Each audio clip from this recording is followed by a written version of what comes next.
what do you think about what we've been learning in this Japan trip? I learned a lot more than I thought I would.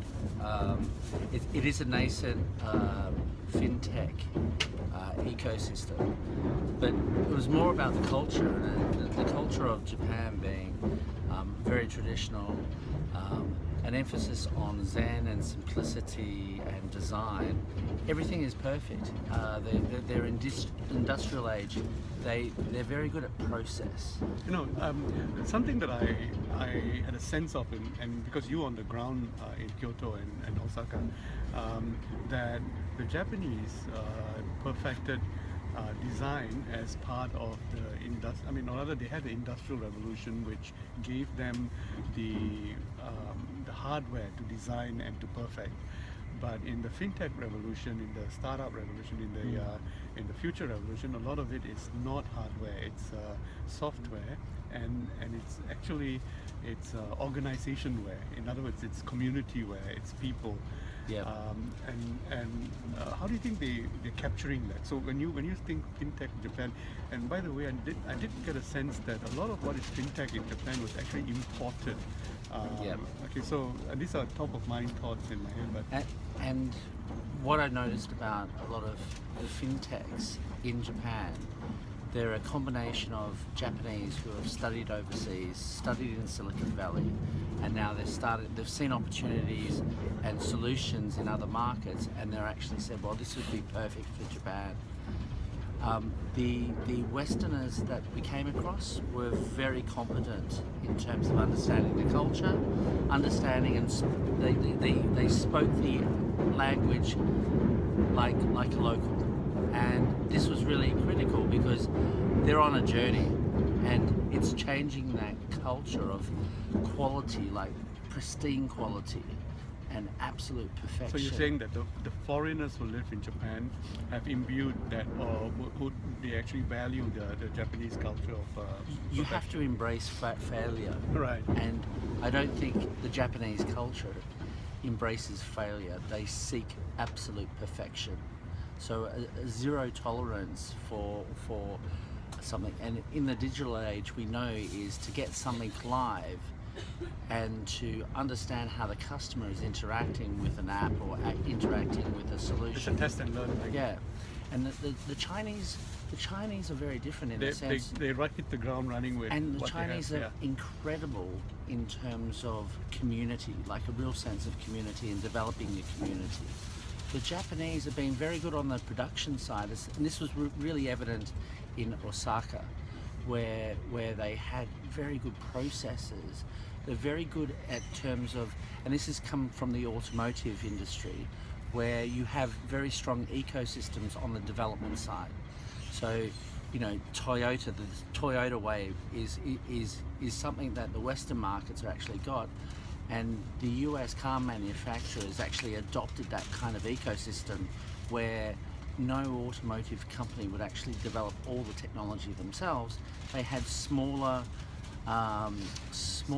suppliers. And the best evidence of that was at Tokyo Fish Market, where you have an incredible amount of supply chain from big trucks to small trucks to single-man forklifts. Purpose design. But it works so efficiently. Right.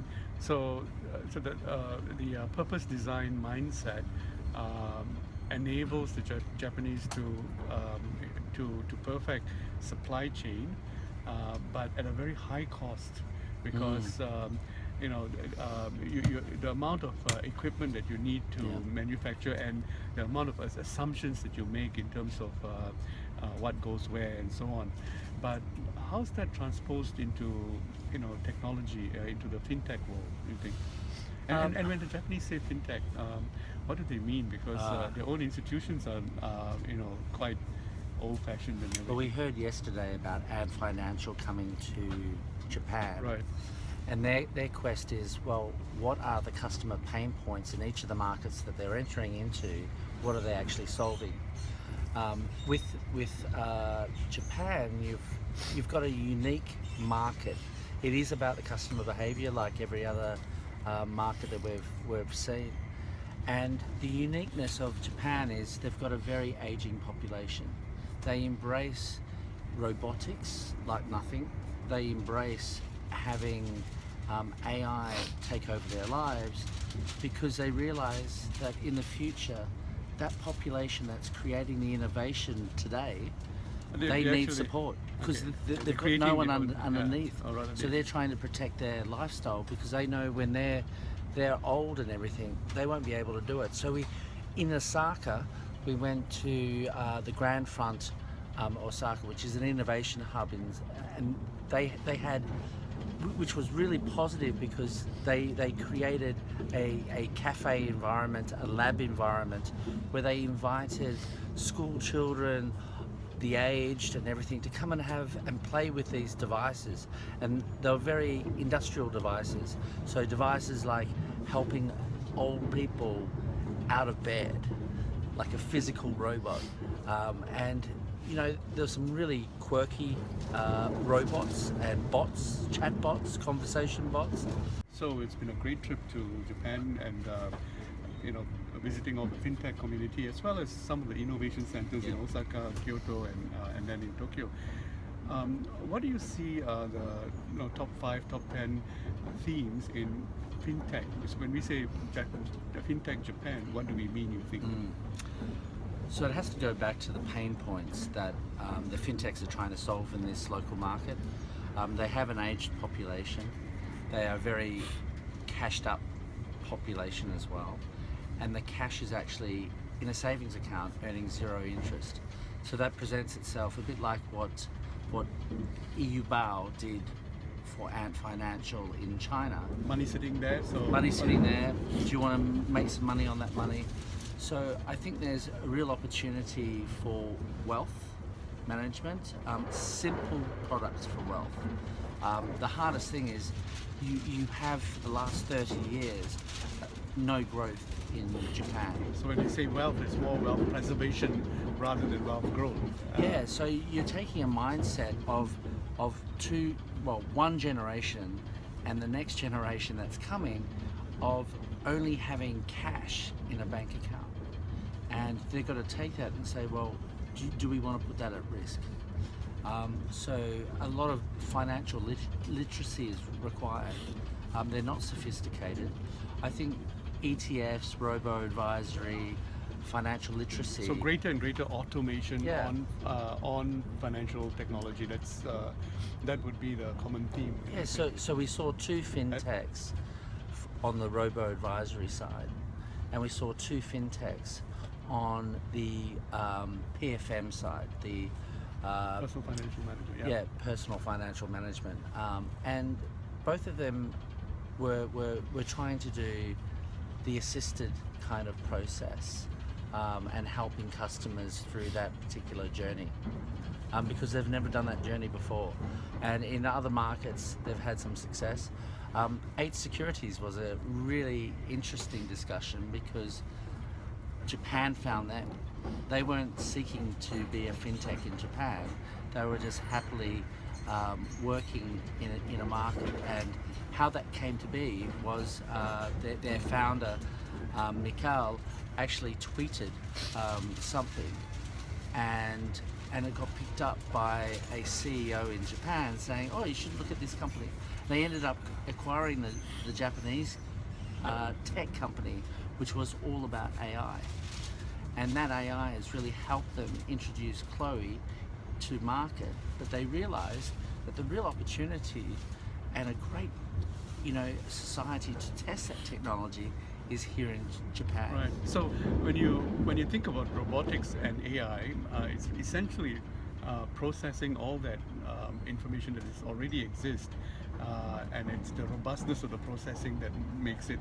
Is there an intelligence element in there, or is it just the processing skill?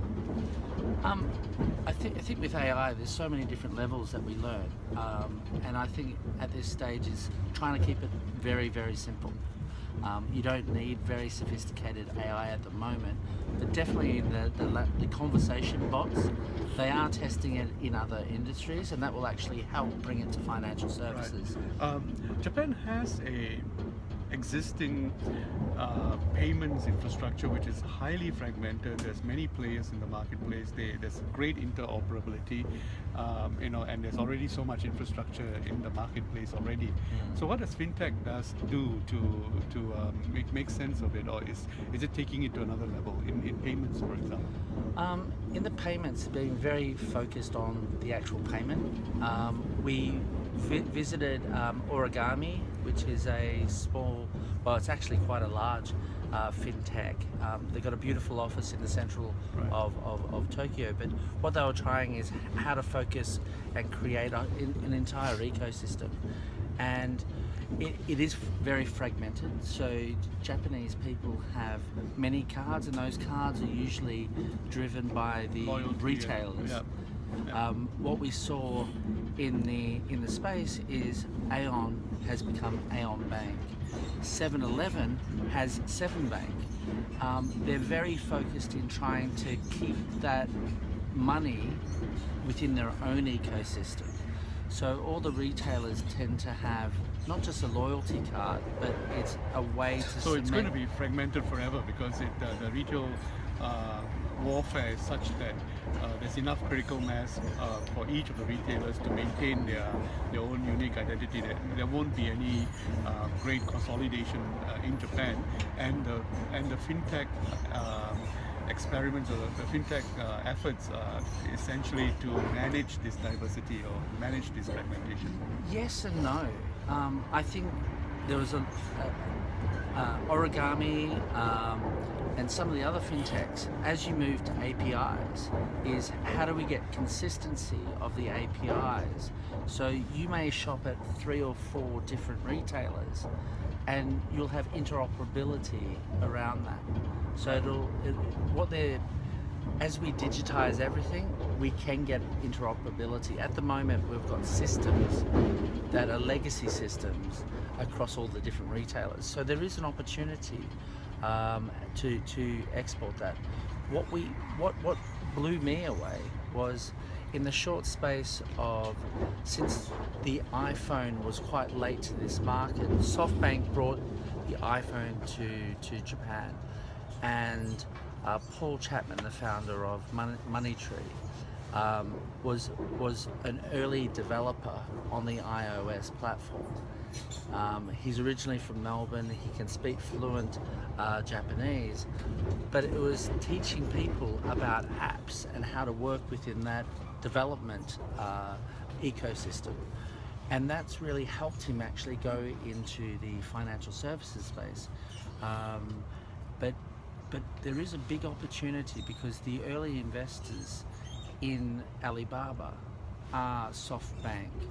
Right. So it's sort of there was a feeding between the Chinese and the Japanese. And Yahoo Japan was a big investor. So I think we did see at And financials, financial Japanese, yeah. Japanese. Right. But So there's wealth, there's payments. What are the other? There's AI. AI as in Yeah. AI as applied to wealth. And probably the biggest unique thing is we saw Pepper in a retail environment. We saw Pepper in a bank with Mizuho Bank, and Mizuho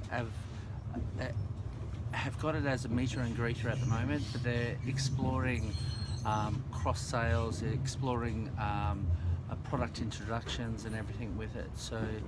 And when a Pepper does a cross sale, is he drawing from its own data bank, or is he drawing from the inquiries coming in? It's from the inquiries, so it's language driven at the moment, and also very simple questions that you have Pepper has on its chest, I should say, a almost like an iPad, and you can actually interact, and it usually asks 3 simple questions and stuff. But it's focusing on that very simple process, which the Japanese. So if you say fintech Japan as opposed to fintech Israel, fintech London, fintech US, what would you say the single thing that jars out at you as Well, the being- pain point is all about assisting the aged and this whole wealth management.